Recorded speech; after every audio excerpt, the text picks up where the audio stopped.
population of African Americans from being about 300,000, about what it was during the convict leasing period, but there were more African Americans in the 70s. So, but in the 70s period, there were more African American in 1970s. So they were really not. It was really not a huge population of people who were incarcerated. We're talking overall the prison population is about 500,000, and they probably made up maybe 100,000 of that population. And then about the middle of the war on drugs in the 80s, that population of African Americans just skyrocketed. The general prison population skyrocketed, period, from about 500,000 in the 80s to about, well, we're at 2.5, over 2.5 million right now just in prison. And out of that 2.5 million just in prison right now, over 1.5 million are people of color, whether it's blacks and Latinos. They didn't even count Latinos as people of color until about the, I think it was the mid-90s on the Bureau of Justice Statistics. They threw them in white. So really the image of people of color being overrepresented in the prison system is distorted because you know, if you throw Hispanics in with African Americans and include all people of color, you're talking about 70% of the prison population that's in there for nonviolent drug offenses are people of color. And if you look at the federal level, it's like 85%. Now, would you say that in view of this reactionary period following the Reconstruction period, when Africans were making some kind of progress and then there was a reaction to that, that the 1970s might have also represented a reactionary kind of thing to what happened in the Civil Rights Act of 1965, for example, and all of those other advantages. And so by the 70s, you were saying that that this all started up again, that the war on drugs was a well-orchestrated plan to legitimize the continued incarceration of exploitation of people of color.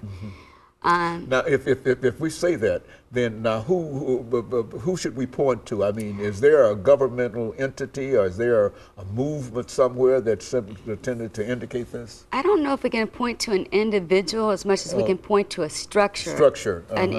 It's institutionalized racism now, and I think that's what makes it more dangerous at this point, is because we're assuming that the justice system is colorblind.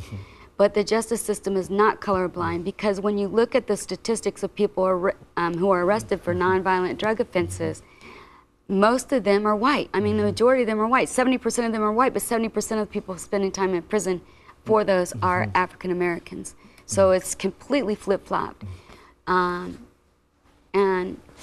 I think we need to let people know that this is happening. People need to be struggling for the removal of this system in the same way that they struggled for the removal of Jim Crow, for the removal of slavery, because the same results are happening. And Dr. DeBurris-Kitchen, let me thank you for bringing that excellent information. And I think that we can really see some of the things that you're talking about in terms of the growing prison population today, and that certainly justice is not colorblind, but I think that the more we have an opportunity to expose, at least to talk about the kind of things that we're talking about here today, I think it gives us all an opportunity to be able to be more sensitive toward these issues, and especially more sensitive toward the situation that the African American male finds himself in, because I think that, as you also know, that their population is also increasing in terms of unemployment. In every negative category that we have,